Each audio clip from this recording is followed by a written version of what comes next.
Здравствуйте, дорогие канажцы! Сегодня у меня удивительная встреча с очень удивительным и замечательным человеком. Я хочу сегодня побеседовать с Кирилловым Владимиром Николаевичем, заслуженным работником культуры Чувашской Республики, замечательным педагогом детской музыкальной школы и человека-общественника с неутомимой душой, неравнодушного к тому, что происходит в городе. Мы все родом из детства, и порой мы очень любим возвращаться в наше детство. Владимир Николаевич, какое детство было у вас? Мое детство было удивительно счастливым, очень разнообразным, неожиданно контрастным. Каждый день для меня было рождение чего-то нового, неизведанного. И жили мы взахлеб, интересно, задорно, весело. И, конечно, с годами все чаще и чаще возвращаешься именно в ту пору. Видимо, так устроена жизнь. Когда мы мудреем, мы хотим быть еще моложе. И нас привлекает вот это вот воспоминание, наши ретро-взгляды на нашу жизнь, на наше детство.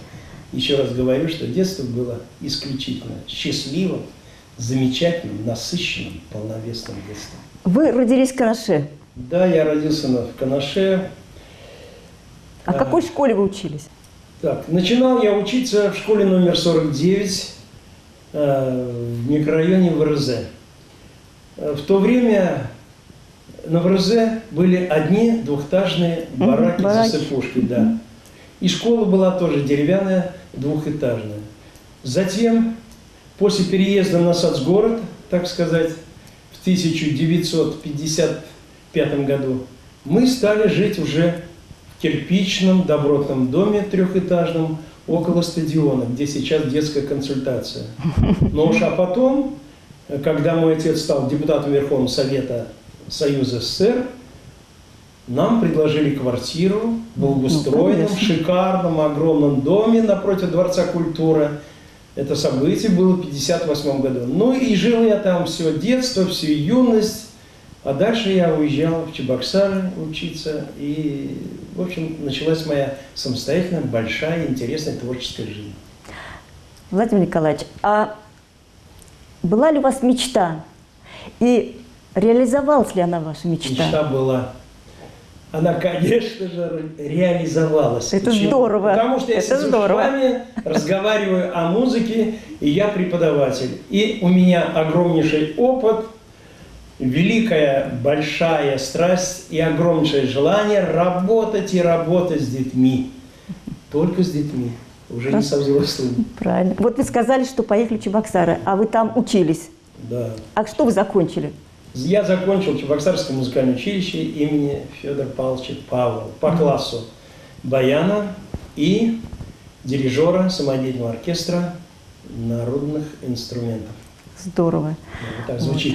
Это моя профессия в дипломе. Вы в музыкальной школе воспитали очень много воспитанников, которые пошли по вашим следам и выбрали путь тоже музыку. Вы могли бы назвать ваших воспитанников, которые где-то уже прогремели и прославили нашу музыкальную школу города, и вас как педагога? Ну, насчет воспитанников, конечно, у каждого педагога они и есть. Его звездочки, его гордость. У меня был такой мальчик, ныне он уже мужчина, конечно, Ярослав Романов. Да. В классе аккордеона он занимался у меня. Да, дважды были большие успехи на республике, значит, в 3 и 5 классах он на республиканских конкурсах наши имена занимал призовые места, был лауреатом 1 степени дважды. Затем, уже учась в Чебоксарском музыкальном училище, он также участвует в конкурсах уже международных, молодец, да, всероссийских. Молодец. И там он тоже несколько раз был лауреатом. Вот это моя звездочка, самое главное, самое интересное. Я его очень люблю. Ну и, конечно, было много других чудесных мальчишек и девчонок, чье искусство и способности всегда удивляли меня и настраивали на позитив. Знаю, что вы прекрасный педагог, заботливый папа. Вот скажите, а вы строгий преподаватель? Дети вас любят? Я разный. Но все-таки они меня любят. Это самое главное. Потому что я ведь какой? Я, как и все музыканты, немножко не сдержанный такой. Да. И бывает, что впечатлительный. Не то, что нахамлю там или нагрублю, да. Но как-то... У вас эмоции. Да, резко скажу. Может быть, громко и в таком тоне категорично. Но они не обижаются. Да, вот они немножко это скукоживаются, а потом они как-то оттаивают. Ага. Но для этого у меня что еще есть? Я могу всегда извиниться перед ребенком. Вот это самое прям главное. тут же при всех. Ой, это большое качество. Да. Они это ценят.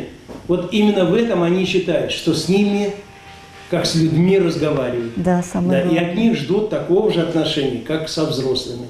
Дети это очень любят. Если в этом плане ты с ними на одной волне, они тебе дадут что угодно. Они наизнанку вывернутся. Да, они мне сделают больше даже, чем ты хочешь. Да, они с вами еще и откровенничают, рассказывают многие вещи, которые, может быть, дома не расскажут. Ну, у нас по этому поводу, вот я же веду уже эстрадный ансамбль 12 лет.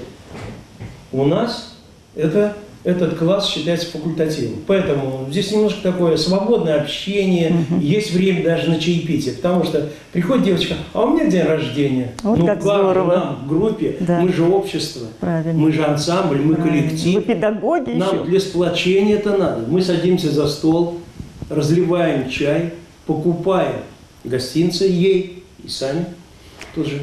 И пьем чай. И в это время вот мы общаемся. Это нас настолько сплачивает. Конечно. Столько у нас взаимопонимания, столько откровения. Да, действительно, вы правильно сказали, что они дома меньше разговаривают, чем тут. Да. Все взахлеб. Вернемся к тому, что вы сказали о том, что вы руководите ансамблями. Да. У вас два ансамбля. Один с очень таким названием «Экспромт». Очень красивое звучание. А вот другое, трудновыговариваемое слово «дивертисмент». Вот вы сказали, что 12 лет вы руководите. Расскажите немножко поподробнее о ваших ансамблях. Кто входит в состав этих ансамблей? И, насколько я знаю, они очень популярные. Любое какое-нибудь значимое событие, где выступает ваш оркестр, это производит огромнейший фурор. Ну да, ансамбли востребованы, как и преподавательский экспромт, и также дивертисмент ученический. Почему? Потому что много работаем, а раз много работаем, значит хорошо получается. Да. Музыкант должен репетировать регулярно, оттачивать свое мастерство. Есть у вас еще какие-то увлечения? Есть увлечения. Какие? Например, очень интересно. Я обихаживаю сквер Восточного района. Долго я думал раньше, осилю его или нет, но лет 6 назад все-таки занялся тем, что привел его в полный порядок. Это было трудно. Владимир Николаевич, я думаю, что, наверное, все наши канажцы, которые смотрят эту передачу, спросят, почему же Владимир Николаевич у нас сидит рядом с портретами из таких знаменитых исполнителей. Вот Майкл Джексон, тут ансамбль ливерпульская четверочка тут сидит, тут еще музыканты. Они повлияли на вашу творческую деятельность? Гузель, вспоминать это, конечно, с болью, с такой теплотой и любовью, даже тоже смешанные чувства, да. Ведь моя жизнь в эстраде началась именно вот с этой ливерпульской четверки, с этих жучков английских. Это мои кумиры, я на них молюсь до сих пор. И из моей души они никогда не исчезнут, не истребятся. Я знаю, что вы у нас человек очень востребованный, так скажем. Вас знают таким. А вот какой вы папа? Папа? Заботливый, очень переживающий за своих детей. Это так. Ну, наверное, так и должно это быть, в конце концов. И вы им тоже дали музыкальное образование? Да, вот тоже расскажу, значит, кто же у меня есть за мной. За мной 2 сына, замечательно. Уже 2 внука и 2 внучки. Да вы вообще богатый. Абсолютный баланс. 4 на 4. Ну, удивительно. Пока это меня удовлетворяет, устраивает. Хорошо. Но у меня еще есть сыночек. Сейчас является студентом Московского государственного университета имени Баумана. Ну какой молодец. Да, это же престижнейший вуз. Престижнейший, да. Ну, в общем, Он же в списке лучших заведений это мировой мира. бренд почти, Мира. да. Это 3-е место. Да, Ну какая умница. Я горжусь этим. Конечно, несомненно. конечно. Ладно. И да, конечно. А другой сын у меня постарше, Сергей. И оба они учились в музыкальной школе по классу саксофона у вашего мужа, у Михаила Халимовича. Вот так. Вот ведь. И то, что он им дал, это огромное подспорье в их жизни. Оно и сейчас есть, оно развито. Также хочу напомнить нашим дорогим канажцам, что Владимир Николаевич сам человек музыкальный, и под стать ему его супруга, очаровательнейшая Ириночка, которая, мне кажется, является украшением вашей музыкальной школы. И тоже музыкальная. Но по-другому и быть не можете у вас, раз вы музыкант, и вторая половинка тоже музыкальная. Вот. И вы вместе создали семейный музыкальный тандем, который наши горожане часто видят на различных мероприятиях. Вот как вот вы создаете свою творческую работу? Не тянете ли одеяло друг на друга? Или у вас это вот каждый играет свою роль? В основном в отношении творчества я полностью полагаюсь на свою жену. Зная ее великолепные вкусы, огромнейшую творческую образованность, Да, я это даже есть. абсолютно, вот сейчас говорю, как мужчина, отвечающий за слова, что по интеллекту, по музыкальным знаниям и умениям она выше меня. Ну, это, А знаете, вот слышите я оценку. поэтому и выбрал ее Честно. спутницей в свою жизнь. Я бы хотела вам задать такой вопрос, возвращаясь к вашей профессиональной деятельности. Вот вы обучались на Чебоксарском училище, и многие преподаватели, которые работают в нашей замечательной школе, тоже окончили это училище. Вот вы пришли в музыкальную школу. Вот сколько лет вы отработали здесь? Какие были ваши преподаватели, о которых вы можете с теплотой сказать? Да, мои педагоги, мои, как говорится, ориентиры в первые годы работы и даже обучения. Ведь я и учился в этой школе. Ну да. Я выпускник этой школы. Вы тоже по классу баяна учились? Да, один из первых, вслед за Глуховым Юрием Васильевичем. Тоже сейчас на пенсии. И мой кумир – это самый первый, номер один директор музыкальной школы Герасимов Александр Герасимович. Да, многие его вспоминают. Да, человек огромной творческой души, абсолютной энергии, неугомонности. Вся его работа, вся его деятельность, как общественная, так и профессиональная, была связана только с музыкой. Чем занимаемся мы в музыкальной школе?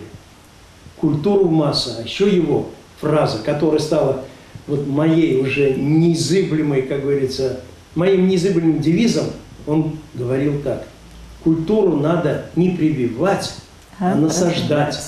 И что дает музыка? Я всем советую, Гузель, забить в поисковик 3 слова: польза от занятия музыкой. Да. И грамотные родители найдут там обыкновенный, простой материал, совершенно доступный, и они откроют для себя Удивительный новый мир музыки. мир. Да. Что музыка делает с ребенком и нужна ли она им в семье. Подавляющее большинство скажет: нужна. Конечно, нужна. Она лечит физически и нравственно. Спасает человека. Да, она абсолютно верно. Спасает от удара судьбы. Жизни, да. Я выражаю огромную благодарность нашему замечательному собеседнику, нашему замечательному гостю Владимиру Николаевичу Кириллову за его интереснейшее интервью, за его интереснейший рассказ, потому что мы много чего узнали о нем. Ну, можно еще больше. Да, узнать, можно еще времени больше. у нас, к сожалению, И нам да, было очень очень интересно. Я надеюсь, что и вам будет, дорогие канажцы, это интересно. Я прощаюсь с вами и, как всегда, говорю: до скорой встречи, до свидания.